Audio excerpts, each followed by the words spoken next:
Olá pessoal, tudo bem com vocês? Desejo que esteja tudo bem. Eu sou a professora Suzana Moreira Ferreira e nessa oportunidade nós vamos falar sobre regimes tributários. E não existe escolha sensata quando não se conhece ao menos infimamente as opções. Eu costumo usar essa frase para relacionar com o fato de que os empresários normalmente não conhecem os regimes tributários vigentes no Brasil e quando eles chegam para falar com o profissional responsável por fazer a opção do regime tributário da empresa dele, ele já tende a indicar o regime tributário pelo qual ele gostaria de optar, pensando que aquele regime vai ser o mais favorável para ele. Mas, gente, regime tributário não é uma receita de bolo. É claro que nós, profissionais da área contábil, jurídica, nós sempre temos a intenção de conseguir atingir a menor carga tributária para a empresa, fazer com que ela consiga pagar o mínimo possível de tributos. Mas antes de fazer a opção, nós precisamos realizar cálculos, porque não é uma receita de bolo. Não é porque deu certo para um que vai dar certo para outro. Então, a gente precisa conhecer minimamente os regimes tributários para que consigamos conhecer as particularidades de cada um deles e conseguir fazer a melhor escolha para cada empresa. Até porque, gente, a escolha do regime tributário, ela é irretratável durante o ano calendário. Então, se você escolheu errado, infelizmente você vai amargar os 12 meses, né? Ou você vai amargar o ano inteiro a escolha incorreta. E, normalmente, a escolha incorreta incide em maior recolhimento de tributo.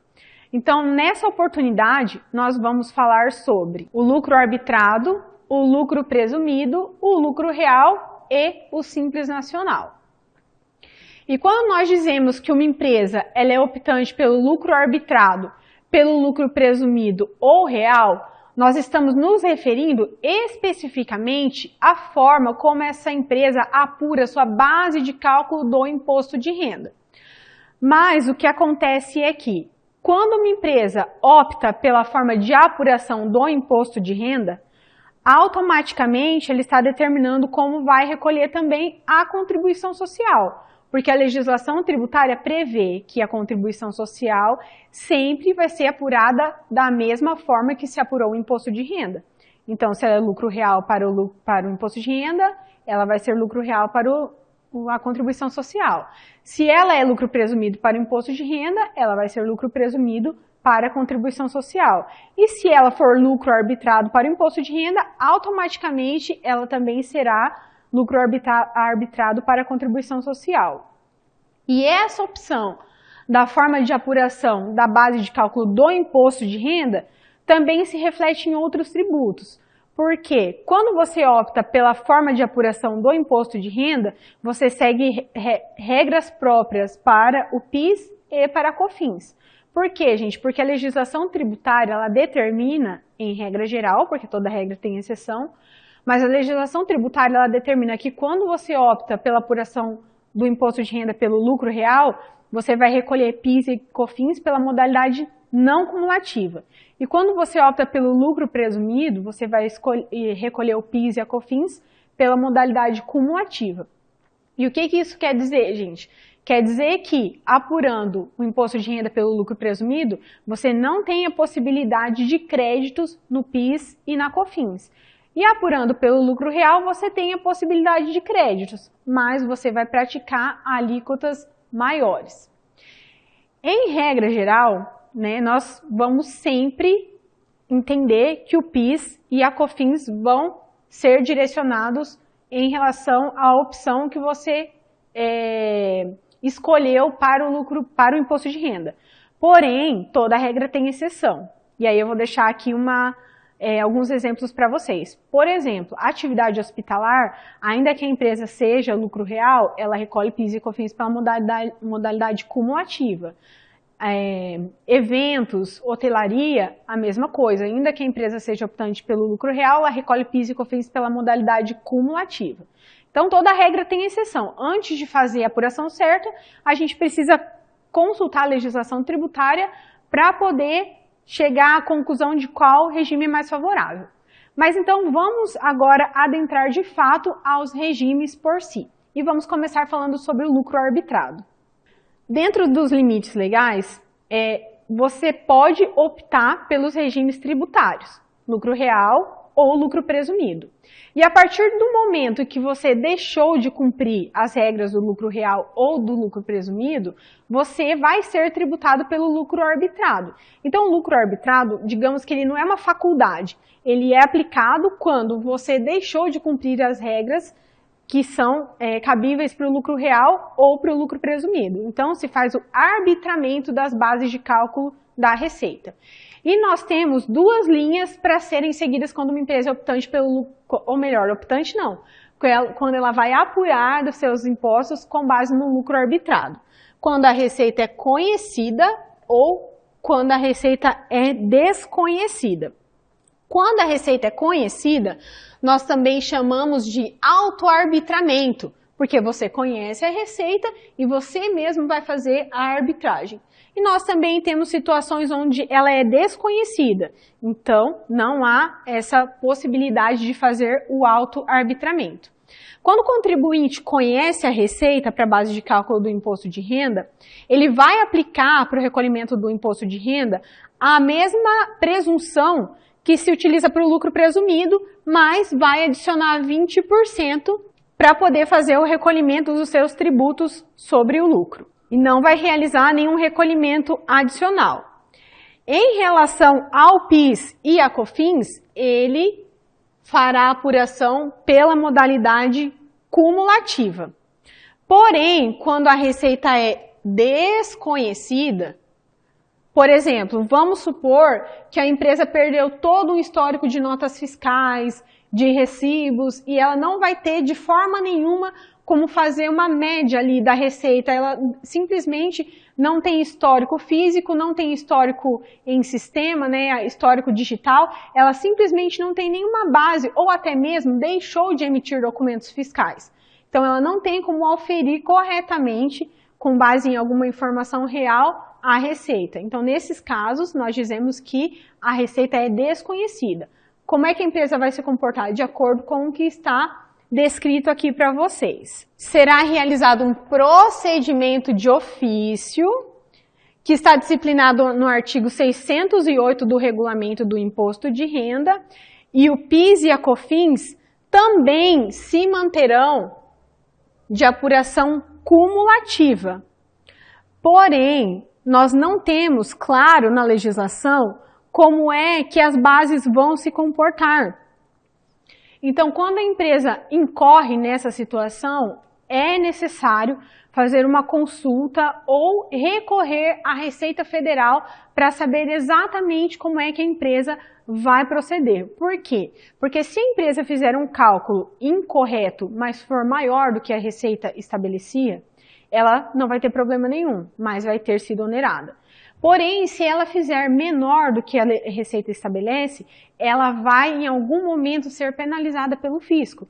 Então, quando acontece esse tipo de situação que você desconhece a receita, o mais convencional, o mais aconselhável é que você consulte a própria Receita Federal para poder chegar às bases corretas. Agora nós vamos falar sobre o lucro presumido. Então, se você é lucro real ou presumido e deixou de cumprir as regras, você seria tributado pelo lucro arbitrado. Mas quando é que você pode ser optante pelo lucro presumido ou pelo lucro real? Vamos lá. O lucro presumido, ele é um regime para empresas que têm faturamento de até 78 milhões de reais e que não realiza atividade obrigada ao lucro real. Por que isso, gente? Porque algumas empresas têm atividade que é obrigada ao lucro real. Por exemplo, instituições financeiras, elas são obrigadas ao lucro real. Não sendo uma atividade obrigada ao lucro real e tendo faturamento menor que 78 milhões, as empresas poderiam normalmente optar pelo lucro presumido. No lucro presumido, assim como nos outros regimes, a opção pelo regime tributário é irretratável.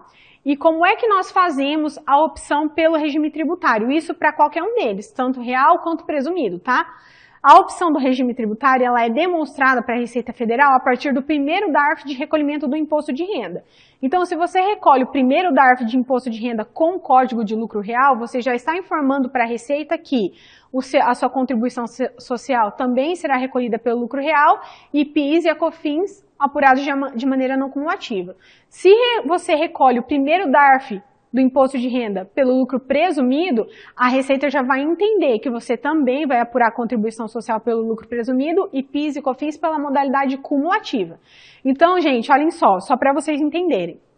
Quando a gente está fazendo uma empresa e ela recolheu PIS e COFINS antes de imposto de renda durante o ano, mas por conta disso ela fez algum cálculo e descobriu que seria mais favorável mudar de regime tributário, mas ela não tenha recolhido ainda o DARF do imposto de renda, ela pode mudar a forma de apuração, tá? O que não pode acontecer é ela ter recolhido o primeiro DARF de imposto de renda e depois apurar PIS e COFINS de outra forma. Então a gente tem que tomar muito cuidado com esse recolhimento do primeiro DARF de imposto de renda do ano, porque é ele quem vai determinar como a empresa vai ser tributada durante todo o ano calendário. E aquilo que eu falei, recolheu, não tem mais o que fazer. A gente não tem possibilidade de fazer redarf, de retificar o DARF, o Código da Receita, para mudar regime tributário, ok? Então, recolheu no lucro presumido, você vai ser presumido o ano inteiro. Recolheu no real, você vai ser real o ano inteiro, ok? E como é que a gente faz a apuração do imposto de renda e da contribuição social para as empresas que são optantes pelo lucro presumido?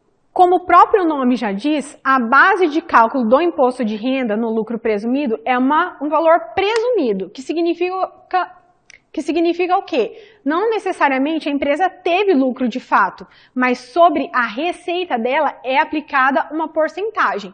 Então, como é que isso acontece, gente? Olhem só. A empresa tem o faturamento dela do período e sobre o faturamento dela ela vai aplicar uma porcentagem, que é a presunção, que é determinada pela própria Receita Federal. E isso de acordo com a atividade dela. Por exemplo, venda de mercadorias tem a presunção para o imposto de renda de 8% e para a contribuição social de 12%. Então, suponhamos que uma empresa tenha oferido R$100 mil de receita em um determinado período e ela seja optante pelo lucro presumido. Sobre esses R$100 mil, ela vai aplicar 8% e sobre o resultado dessa operação, vai aplicar a alíquota do imposto de renda de 15%. Também sobre esses R$100 mil, vai aplicar a presunção de lucro de 12% e sobre o resultado dessa operação, vai aplicar a alíquota da contribuição social, que é de 9%. Então, quando nós falamos de uma empresa... que é optante pelo lucro presumido, ela não necessariamente terá lucro no período para apurar imposto de renda. Ela pode, inclusive, ter prejuízo e ainda assim precisar recolher imposto de renda. Por quê? Porque a base de cálculo do imposto de renda e da contribuição social dela não é um resultado líquido, não é um valor de receita menos despesas. Você nem considera as despesas para fazer o cálculo do imposto de renda. Você considera o faturamento e aplica a presunção. E a partir daí você tem a base de cálculo do imposto de renda. Quer dizer o quê? Se essa empresa teve R$100 mil de receita, mas teve 300 mil de despesa, na teoria, em conta de fato, né, em cálculos, ela teria tido prejuízo nesse período. Mas, como ela é optante pelo lucro presumido, não importa o quanto ela teve de despesa. Se ela teve receita, ela vai ter o recolhimento do imposto de renda e da contribuição social. E as alíquotas para o lucro presumido são de 15% para o imposto de renda, 10% para o adicional do imposto de renda e 9% para a contribuição social. Então, as alíquotas, elas são as mesmas, tanto no lucro real quanto no presumido. 15 para o imposto de renda, 10 para o adicional e 9 para a contribuição social. O que a gente tem de diferente são as bases de cálculo. Agora, nós vamos falar um pouquinho sobre a periodicidade da apuração do lucro presumido. Quando a gente fala na apuração do imposto de renda e da contribuição social, a apuração desses tributos no lucro presumido, ela acontece trimestralmente. Já para o PIS e a COFINS, a apuração é mensal. Então, as empresas optantes pelo lucro presumido, elas vão calcular PIS e COFINS mensalmente, normalmente, né? Vão ter o faturamento, a receita mensal e vão recolher os DARFs de PIS e COFINS mensalmente. Mas, para o imposto de renda e a contribuição social, o período de cálculo é trimestral. Então, ela vai ter 4 fechamentos no ano: março, junho, setembro e dezembro, Então, ela tem 4 períodos de apuração anual para o imposto de renda e para a contribuição social. Já para PIS e COFINS, ela recolhe mensalmente, de janeiro a dezembro. Em relação às alíquotas do PIS e da COFINS, nós também temos uma diferença. Quando nós falamos da apuração das empresas do lucro presumido, as alíquotas do PIS e da COFINS são de 0,65% e 3% respectivamente. Mas elas não têm a possibilidade de apropriação de crédito. Então, ela recolhe com alíquotas menores, mas em contrapartida não pode aproveitar crédito sobre as aquisições. Passando agora para o lucro real, eu gostaria de ler com vocês o que o regulamento do imposto de renda fala sobre o lucro real. Ele afirma que o lucro real é o lucro líquido do período de apuração ajustado pelas adições e exclusões.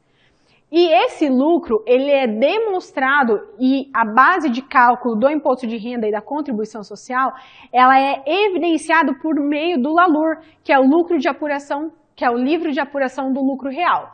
O que a Receita Federal está nos dizendo a partir desse texto da legislação?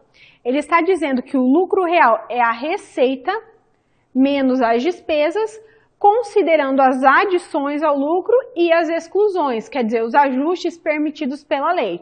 E aqui a legislação está dizendo o que o próprio nome do regime tributário nos reporta, que o lucro real é receita menos despesas. Usando o mesmo valor de cálculo que eu usei para exemplo do lucro presumido, suponhamos que uma empresa optante pelo lucro real tenha auferido receita de R$100 mil, mais despesas de 300. Essa empresa não teria imposto de renda e contribuição social a recolher referente a esse período, porque se ela teve mais despesas do que receita, logo ela não auferiu lucro e não tem a incidência do recolhimento do imposto de renda e da contribuição social. Por conta disso, nós dizemos que você precisa fazer um levantamento muito detalhado quando você opta pelo regime tributário. Existem empresas que têm muita sazonalidade, em determinados períodos possuem lucro, outros prejuízos, isso dentro de um próprio período anual. Então, para que a gente opte pelo melhor regime tributário, é preciso sempre fazer cálculo. E quem pode optar pelo lucro real? Qualquer pessoa jurídica pode optar pelo lucro real. O que não pode acontecer é você faturar mais de 78 milhões e se manter no presumido.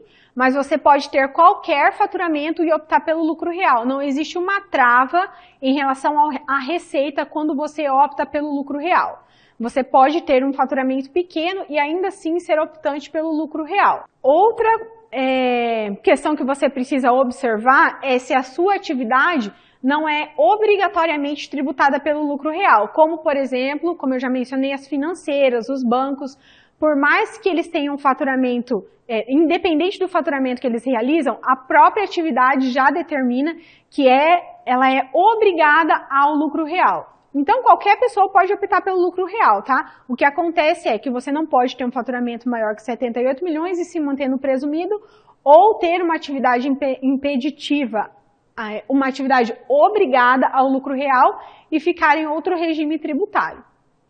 Em relação às alíquotas do imposto de renda e da contribuição social, são exatamente as mesmas, 15% para o imposto de renda, 9% para a contribuição social e 10% para o adicional do imposto de renda. Então, as alíquotas são as mesmas. O que nós temos de diferente são as bases de cálculo. Uma outra diferença é em relação ao PIS e a COFINS, porque é aquilo que nós comentamos no início desse material. Quando uma empresa opta pelo lucro real, ela automaticamente está dizendo para a Receita Federal que vai apurar PIS e COFINS pela modalidade não cumulativa. A modalidade não cumulativa é aquela que permite a apropriação de créditos, mas em contrapartida nós temos alíquotas maiores. A de PIS será de 1,65 e a de COFINS de 7,6. Uma outra diferença em relação ao lucro presumido é que as empresas que optam pelo lucro real, elas vão recolher PIS e COFINS ainda de forma mensal, mas em relação ao cálculo do imposto de renda e da contribuição social, ela pode escolher por mais 2 formas de apuração. Ela pode recolher anualmente ou trimestralmente. Então, olhem só, além de você definir se você é real ou presumido, Se você opta pelo lucro real, você ainda tem mais uma opção para mostrar para o fisco. Se você vai recolher o seu imposto de renda e a sua contribuição social anualmente, ou se você vai recolher trimestralmente. Se você for recolher trimestralmente, você vai fazer o período de fechamento definitivo no trimestre. Então, você passa a ter uma apuração como se fossem 4 balanços de fechamento dentro de um único ano. E você não vai fazer o ajuste do imposto, esse recolhimento é definitivo. Se você opta pelo regime anual, você vai fazendo o que nós chamamos de antecipações ou suspensões durante o ano, e o recolhimento definitivo vai acontecer apenas quando houver o fechamento dos 12 meses. Aí você faz o fechamento do balanço definitivo e tributa, se for o caso, ou suspende o recolhimento. Tudo isso vai depender se você auferiu lucro ou prejuízo, ou se você recolheu mais tributo no decorrer do ano, ou menos do que precisava. Se a empresa, optante pelo lucro real no fechamento do período, descobriu, ou melhor, se ela apresentou prejuízo, ela pode compensar 30% no lucro apurado no período. Então, suponhamos que você optou pelo recolhimento anual e em dezembro você percebeu que você auferiu prejuízo. No período seguinte, caso você aufira lucro, você apure lucro, você pode compensar 30% desse lucro com o prejuízo do período anterior. Resumidamente, o lucro real ele é permitido para todas as empresas, mas as bases de cálculos são obtidas a partir da forma receita menos despesas e submetidas às alíquotas de 15%, mais adicional de 10% sobre a parcela que excede 20 mil, e a contribuição social. E para a contribuição social se utiliza a alíquota de 9%. E como regra geral, as empresas optantes pelo lucro real vão tributar PIS e COFINS pela modalidade não cumulativa, que permite a apropriação de crédito, mas tem alíquota de 1,65 para o PIS e de 7,6 para a COFINS.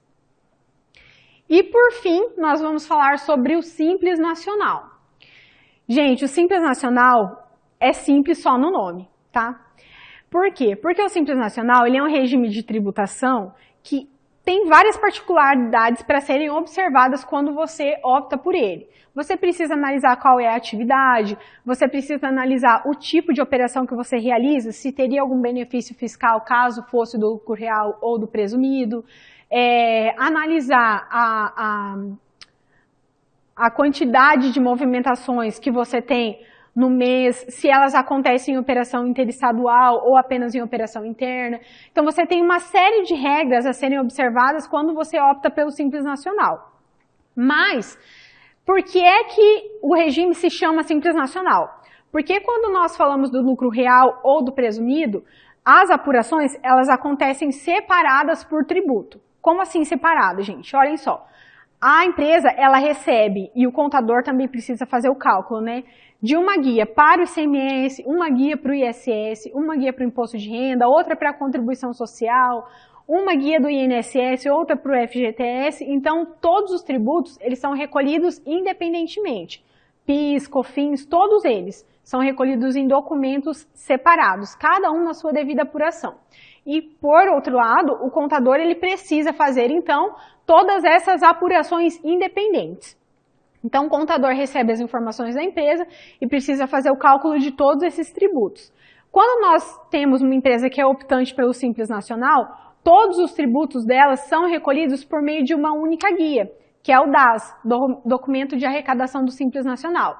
Então, a simplificação não está em termos de legislação a ser observada, mas sim no envio das guias que acontecem, que você envia uma única guia e já satisfaz ali o recolhimento dos tributos tanto estaduais quanto municipais, federais e em algumas empresas, inclusive a parte de folha de pagamento, exceto pela FGTS que continua sendo mantido à parte.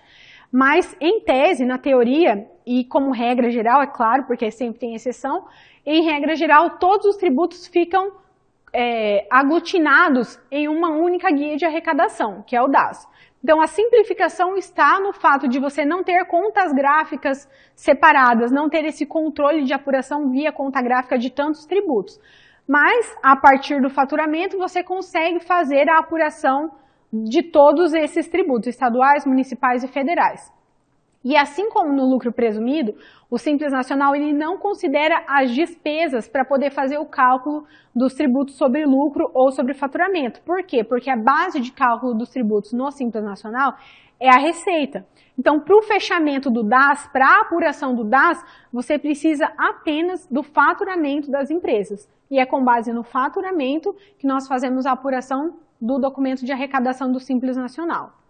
E como é que nós fazemos a apuração, a aplicação do cálculo para poder chegar no valor a recolher do Simples Nacional? Primeiramente, nós vamos considerar qual é a atividade que a empresa está sujeita. Então, olhem só, as empresas do anexo 1 serão tributadas com base na sua atividade comercial.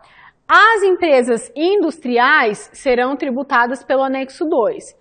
Os anexos 3, 4 e 5 são para prestadores de serviço, mas aí cada tipo de serviço vai ser tributado no seu devido anexo.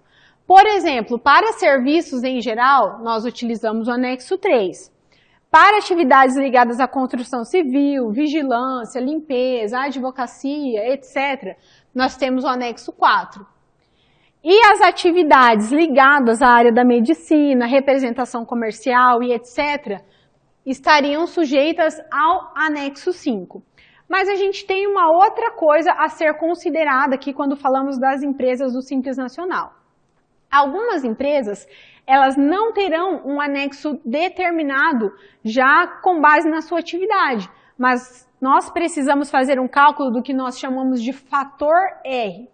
E o que é esse fator R, gente? Ele é uma relação feita entre a receita acumulada e a folha de salários acumulada.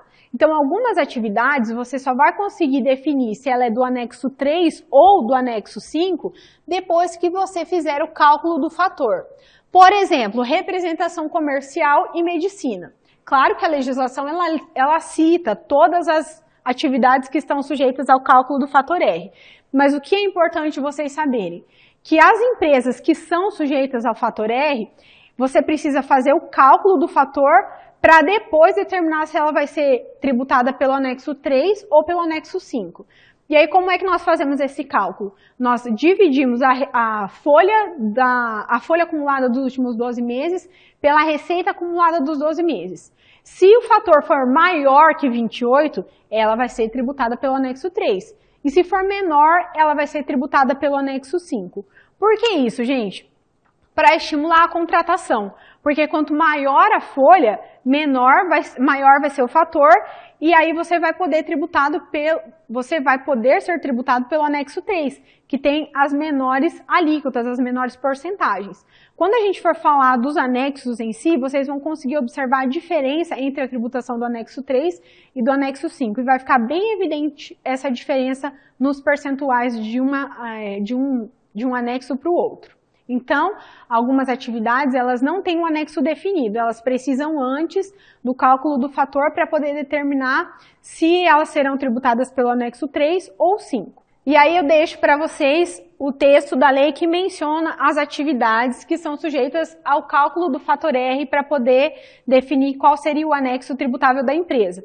Fisioterapia, arquitetura e urbanismo, medicina, prótese dentária, psicologia, fonoaudiologia, enfim, nós temos aí uma série de atividades que, antes de ter o seu anexo definido, precisa de ser feito o cálculo do fator R. E outra coisa que nós precisamos lembrar também, que as empresas, elas podem optar pelo Simples Nacional se tiverem um faturamento de até 4.800.000, mas não é para todos os tributos, tá? As empresas, elas podem optar pelo Simples Nacional se elas tiverem um faturamento de até 4.800.000 para os tributos federais. Mas se ela tiver um faturamento de até 3.600.000, ela pode recolher todos os tributos pelo DAS. De 3.600 até 4.800, ela só recolheria os tributos federais via DAS. E como é que nós fazemos o cálculo do Simples Nacional? Para poder saber qual é a alíquota que vai ser praticada no Simples Nacional, nós precisamos fazer o seguinte cálculo. RBT 12 vezes a alíquota, menos parcela a deduzir, dividido novamente pela RBT 12. Então, olhem só, A RBT12 é a receita bruta acumulada dos 12 meses que antecedem o período de apuração. A alíquota é a alíquota que aparece no anexo do Simples Nacional. E a parcela a deduzir é a parcela indicada no próprio anexo do Simples Nacional. Então, para poder determinar qual alíquota vai ser praticada pela empresa, nós precisamos primeiramente fazer esse cálculo, porque as alíquotas que aparecem nos anexos do Simples Nacional, nas tabelas, elas não são as alíquotas efetivas, elas são alíquotas nominais. Então, vocês vão ver que as tabelas, elas trazem porcentagens, mas não é o cálculo do Simples Nacional, não é a receita submetida àquela porcentagem. O cálculo do Simples Nacional é a receita submetida ao resultado dessa operação. A partir daqui é que nós encontramos a alíquota efetiva do Simples Nacional. E aí eu mostro para vocês aqui uma das tabelas do Simples Nacional. Essa é a tabela 1 do anexo 1, utilizada para empresas comerciais. Então observe, se uma empresa realiza atividade comercial e possui faturamento de até R$180 mil, ela vai ser tributada pelo Simples Nacional na primeira faixa de tributação com a alíquota nominal de 4%. Se ela tem uma receita maior que 180 mil, mas menor que 360, ela vai ser tributada pela segunda faixa do anexo 1º, que tem uma alíquota de 7,3% e uma parcela a deduzir de 5.940. Então, observem, as alíquotas que aparecem aqui não são as alíquotas a serem consideradas para cálculo do DAS, mas sim para serem consideradas para o cálculo da alíquota efetiva, que é a que vai ser usada para cálculo do DAS. E nós temos também, dentro dos anexos do Simples Nacional, uma segunda tabela, que demonstra qual é a proporção de cada um dos tributos recolhidos no DAS. Então, olhem só, lembra que eu falei para vocês que o DAS ele é o recolhimento unificado de todos os tributos? Olhem só, uma empresa comercial do Simples Nacional vai ser tributada pelo primeiro anexo e vai recolher as alíquotas com base nessas alíquotas nominais. Porém, nós vamos precisar calcular as alíquotas efetivas a partir da fórmula da RBT12. Depois de calculado o DAS, ela vai recolher por meio do DAS o imposto de renda, a contribuição social, a COFINS, o PIS, a contribuição previdenciária e o ICMS. Então, observem, quando essa empresa fizer o cálculo do seu DAS, ela vai recolher automaticamente tanto tributos estaduais quanto federais, todos em uma única guia, que será o DAS. Vocês observem que a atividade comercial, ela tem a presença do ICMS, que é um imposto estadual que incide sobre operações comerciais. Então, como o anexo 1 é para empresas comerciais, nós temos o recolhimento do ICMS a partir do DAS. E observem também que nós temos o recolhimento da contribuição previdenciária por meio do DAS, que é a contribuição previdenciária patronal não acontece via GPS, mas sim via DAS, isso para o anexo 1. O anexo 2, que é para empresas industriais, vocês observem que nós temos também os tributos sobre lucro, IRPJ, contribuição social, tributo sobre faturamento, COFINS e PIS. Temos também o recolhimento da Previdência pelo próprio DAS, mas, além de ter o ICMS, nós temos também a incidência do IPI. Por quê? Porque diferente do anexo 1, que a empresa era apenas comercial, o anexo 2 é para empresas que realizam atividade industrial. Então, o recolhimento do DAS precisa satisfazer também a tributação do Imposto sobre Industrialização, o IPI. Então, anexo 1 para atividade comercial, anexo 2 para atividade industrial. A partir do anexo 3, nós já vamos falar sobre atividades de prestação de serviço. Observem que nesses casos, nós não temos mais a incidência do ICMS, mas sim do ISS. Então, as empresas que realizam atividade de prestação de serviço em geral serão tributadas pelo anexo 3. Observem, então, que nós temos o recolhimento, também o imposto de renda e da contribuição social, da COFINS e do PIS, mas ao invés de haver o recolhimento do ICMS e do IPI, nós temos o recolhimento do ISS. E observem também que no anexo 3 nós também temos o recolhimento da contribuição previdenciária. Então, as empresas do anexo 1, 2 e 3 recolhem a contribuição previdenciária patronal pelo DAS. Mas olhem só, no anexo 4, que também é para prestadoras de serviços, nós continuamos tendo o recolhimento, mas vocês conseguem perceber que aqui nós não temos a incidência da contribuição previdenciária? Por quê, pessoal? Porque as atividades tributadas pelo anexo 4, elas precisam recolher a contribuição previdenciária patronal, quer dizer, o INSS, fora do DAS. Ou seja, as empresas que são optantes pelo Simples Nacional e estão no anexo 4, elas vão recolher o IRPJ, a contribuição social, o PIS, a COFINS e o ISS via DAS, mas vão recolher a contribuição previdenciária patronal apartada do DAS, ou seja, vão recolher via GPS. E as empresas tributadas no anexo 5 também terão o recolhimento de todos os tributos, inclusive o ISS e a contribuição previdenciária, via DAS. Mas vocês se lembram que nós falamos do fator R? Há alguns minutinhos atrás nós comentamos sobre o fator R. E algumas atividades, então, vão precisar ter um fator R maior do que 28 para poder permanecer no anexo 3. Então, o que acontece? Essas atividades que são sujeitas ao cálculo do fator R, se elas tiverem um fator menor que 28, vão ser tributadas no anexo 5.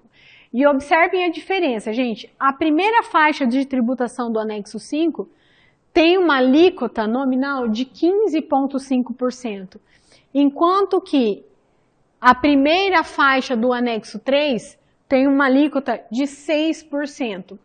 Ou seja, nós temos uma diferença muito grande para uma mesma atividade, se for tributada pelo anexo 3 ou pelo anexo 5. Então, quando nós vamos fazer o cálculo das empresas que são sujeitas ao fator R, antes nós precisamos saber, além da atividade, qual é a porcentagem do fator para determinar se ela vai recolher com base no anexo 3 ou no anexo 5. Por conta disso, nós precisamos também ter as informações da folha de pagamento para poder fazer o cálculo do DAS corretamente. E para ficar mais claro para vocês, quem pode optar pelo Simples Nacional? Todas as empresas que tiverem faturamento máximo de 4.800.000. Mas, gente, 4.800.000 a regra, é o limite para optar pelo Simples Nacional, pelos tributos federais. Porque para os tributos estaduais e municipais, esse limite é de 3.600.000. Então, como é que isso acontece, gente? Se uma empresa tem faturamento de até 4.800.000, ela pode optar pelo Simples Nacional e recolher todos os tributos por meio do DAS. Então, ela recolhe tanto os estaduais quanto municipais e federais pelo DAS. Se essa empresa excedeu 4.800.000, e assim como nos outros regimes tributários, pessoal, a escolha pelo Simples Nacional também é irretratável. Se você fez essa opção, você vai ser Simples Nacional durante todo o ano. E quais as empresas elas podem optar pelo Simples Nacional? Primeiro, ela não pode ter uma atividade obrigada ao lucro real, por exemplo, as financeiras e os bancos jamais poderão ser Simples Nacional, independente do faturamento. E elas precisam ter uma receita máxima de 4.800.000 para os tributos federais e máxima de 3.600.000 para os tributos municipais e estaduais. E como é que isso acontece, então, gente? Pensem. Se uma empresa tem um faturamento acumulado de até 3.600.000, ela vai recolher todos os tributos via DAS, ela vai ser Simples Nacional para todos os tributos. Mas se ela tiver um faturamento maior que 3.600 e menor que 4.800, ela vai recolher os tributos federais pelo DAS e os municipais e estaduais em guia própria do município e do estado. Então, se ela incorre nessa situação, nós costumamos dizer que a empresa passou a ser tributada por um regime híbrido. Por quê? Porque ela vai tributar parte como Simples Nacional, ela vai tributar os tributos federais como Simples Nacional, mas vai recolher a parte estadual, que seria o ICMS, e a parte municipal, que seria o ISS, como uma empresa normal, com apuração do tributo em guia à parte, apuração separada do DAS. Então, quando as empresas têm um faturamento maior que 3.600 e menor que 4.800, nós costumamos dizer que essa empresa está num regime híbrido, porque ela recolhe parte como empresa do regime normal e parte como empresa do Simples Nacional. Vocês estão vendo como o Simples Nacional é cheio de particularidades, cheio de regrinhas a serem observadas? Desejo ter contribuído, foi um prazer falar com vocês. Fiquem com Deus e até mais!